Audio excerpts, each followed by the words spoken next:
Field observations and consumer testimonies reveal a disturbing biological reality. The animals are onto something we've ignored. In suburban backyards, hungry deer and squirrels will approach piles of store-bought organic celery, nibble on a leaf of lettuce, and promptly drop it in favor of simple sunflower seeds. While produce from local farmer stands is consumed immediately, organic vegetables from the store Kroger often sit untouched for days. The investigative warning sign is both that the animals refuse it and that the food itself refuses to die. Investigative wellness analysts have documented store-bought celery remaining crisp in a refrigerator for a month, then sitting outdoors for days without molding or wilting. This unnatural shelf life suggests a system prioritizing logistical convenience over biological value. The grocery store presents an illusion of abundance, yet the organic items on its shelves are increasingly indistinguishable from industrial products, engineered to survive the supply chain rather than nourish a living being.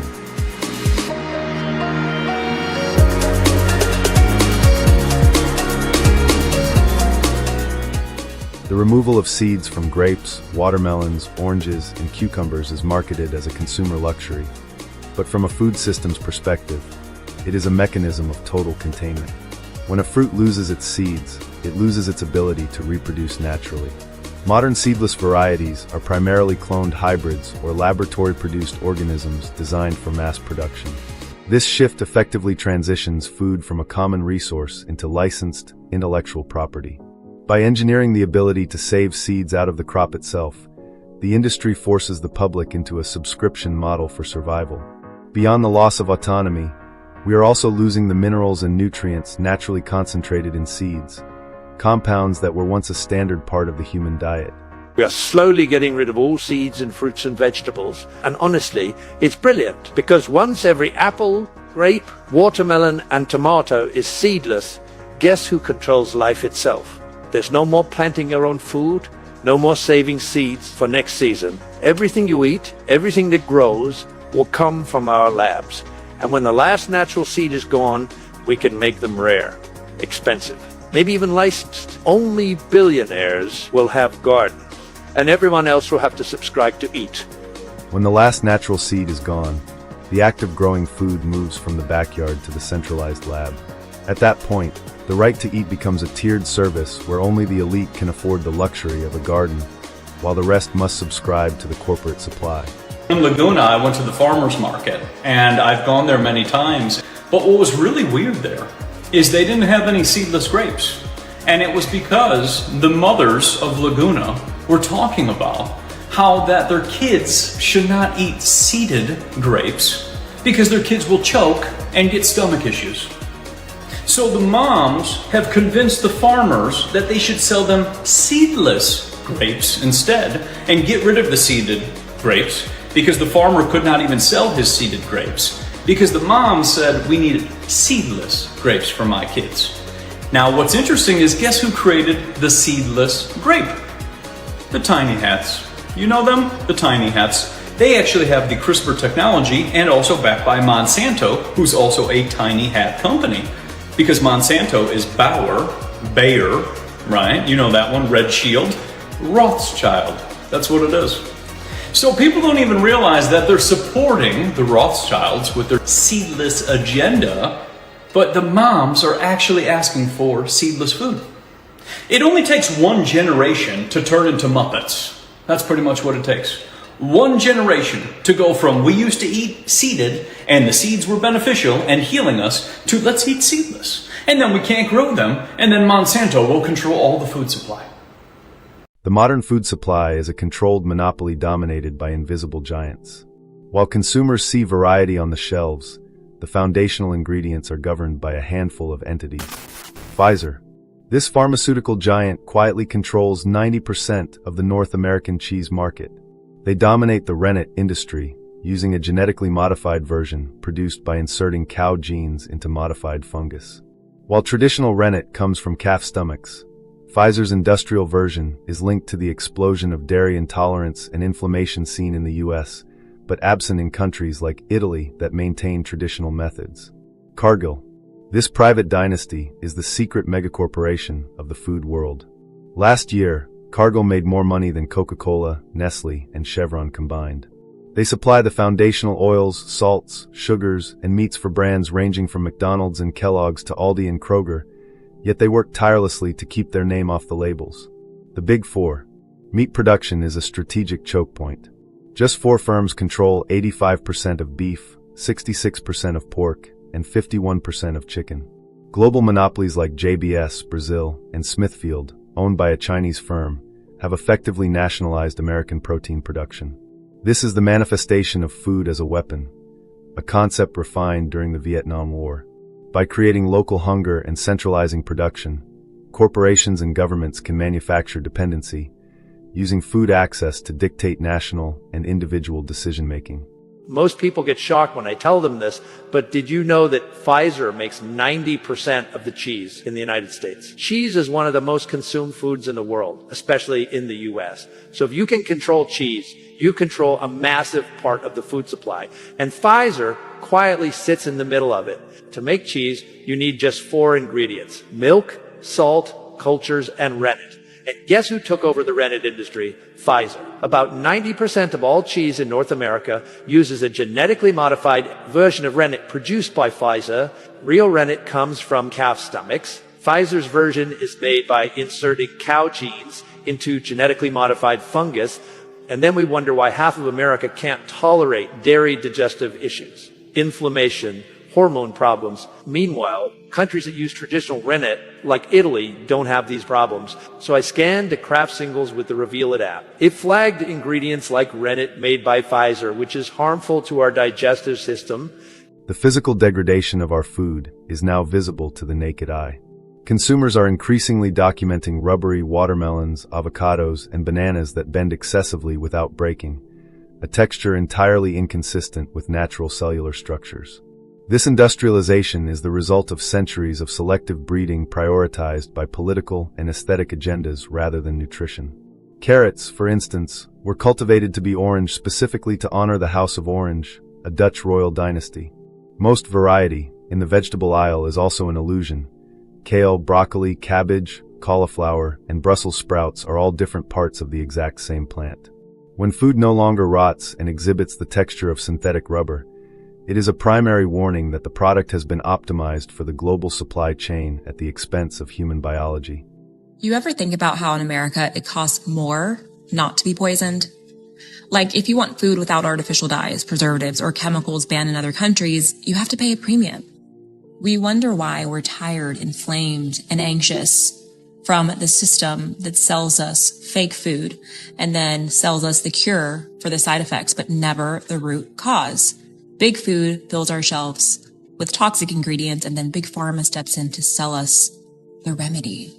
It's crazy to me that real food has become a luxury when it used to be the default. But the truth they don't want you to know is you don't have to be rich or perfect to start growing some of your own food or shopping local where you can. Today, one of your best connections is your local organic farmers, shaking hands with the people who grow the food you nourish your body with. Even if your budget is tight, every step matters. Every swap is important. Food is medicine, and your body is worth the investment. Strategic acquisition of the Earth's most vital resource is currently underway. Bill Gates is now the largest private farmland owner in the United States, a move synchronized with the push for artificial meat and RNA-resistant crops. So the idea is we get rid of farmers, we kill any naturally grown food, and we engineer food in manufacturing plants and laboratories. But I assure you that those guys are not eating this. Bill Gates is one of the familiar corporate faces, and he's investing heavily in the food revolution under the guise of avoiding climate disaster. Cows alone account for about 6% of global emissions. So we need to change cows. And while he talks up the perceived problem, Gates is pouring money into the supposed solution: artificial meat and genetically modified crops. Crucially, anything that is invented or altered can be patented. The core of his agenda is he wants to do in agriculture and pharmaceuticals, by the way, what he did in the computer world. True power, massive incalculable wealth comes from owning intellectual property and then monopolizing it. They want to make it so that every single organism that is used for food is ultimately under their control, either through the 3D printing or through this genetic manipulation. So we're moving now very rapidly toward this totally centralized food system where a tiny handful of corporate interests in bed with totalitarian government will dominate the food supply so that there is only a giant public-private partnership with total control of all food, all energy, and I believe water will be next. While the global machinations continue, thousands of farmers fear for their livelihoods. And the new UK government's first budget has multiplied those fears. By reducing relief on inheritance tax, they're penalising those who would want to pass their farms to sons or daughters. The National Farmers Union described it as a disastrous budget for family farms that would snatch away the next generation's ability to carry on producing British food and see farmers forced to sell land to pay the tax. Unlike traditional GMOs, this new technology allows for seeds to be engineered with search and destroy capabilities. These crops can be designed to target specific genetic compositions, theoretically allowing a food source to interact with, or attack, the immune system of races. This shift treats farming as intellectual property that can be patented and monopolized. Under the Great Reset, the goal is a centralized food system where access is linked to digital IDs and social credit scores, predicated on blockchain-verified compliance. The very soil our food grows in is being compromised by industrial byproducts. For decades, the EPA has encouraged the use of biosolids, treated sewage sludge, as fertilizer.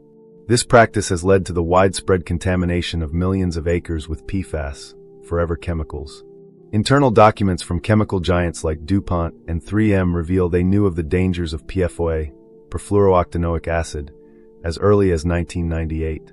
PFOA was the essential chemical used to create Teflon, the non-stick coating found in millions of kitchens. Today, those same forever chemicals are found in the soil, the water, and the livestock of farmers who were told by the government that biosolids were safe. This creates a lucrative closed-loop system. Big Food sells toxic or nutrient-deficient ingredients, and Big Pharma sells the remedies for the resulting chronic inflammation and disease.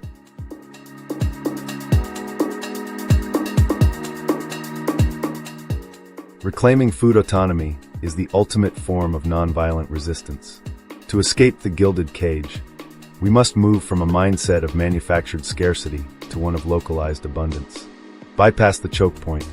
Use decentralized farm maps to locate over 30,000 independent ranchers and growers. Buying grass-fed beef, raw honey, and eggs directly from the source bypasses the 4 corporations that control 69% of the grocery market. Fight price fixing. So I just left the farmer's market here in Bloomington, Indiana, where I live, and I'm going to tell you right now, I just found out that the city of Bloomington, if they find out that these farmers at the farmer's market are selling their products for less than BlackRock stores like Kroger and Walmart, they get fined. The city of Bloomington literally tells them this is how much minimum you have to charge for your product, so that Walmart and Kroger, which are BlackRock companies, gets to sell their shit, their poison shit, for cheaper. I seen a pint of strawberries, which I literally counted them, 10 strawberries for $7. Who's gonna buy that? Nobody. I wanted to get some collard greens because I wanted to make greens today. 8 leaves for $7. That's basically $1 a leaf for collard greens. And they know, the city of Bloomington knows, because they have contracts to do this with BlackRock companies like Walmart and Kroger. Plant the future. You don't have to be a farmer to grow food. You don't have to have any prior knowledge on growing before you start growing your own food. The only thing you need to understand is the reason why. And for me, the main reason that I started growing food was for getting access to good quality fresh fruits and vegetables. Once I went down the rabbit hole of looking how the current food system was set up, what the current food supply looks like, I realised that there was only really one option, and that was to start growing my own food and take control of that aspect of my life. Once you get into that frame of thinking and understand the reason why, all the growing just falls into place. You'll plant your first fruit tree, and then fast forward 5 years, you'll have yourself full-on food growing project. In a small orchard in upstate New York grows a tree that should not exist. One trunk, 40 different fruits, peaches, plums, apricots, nectarines, cherries, all ripening on the same branches throughout the summer.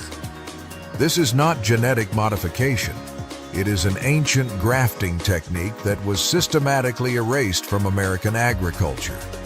And was amazed. They tasted like apple with honey, sweet, juicy, and crunchy.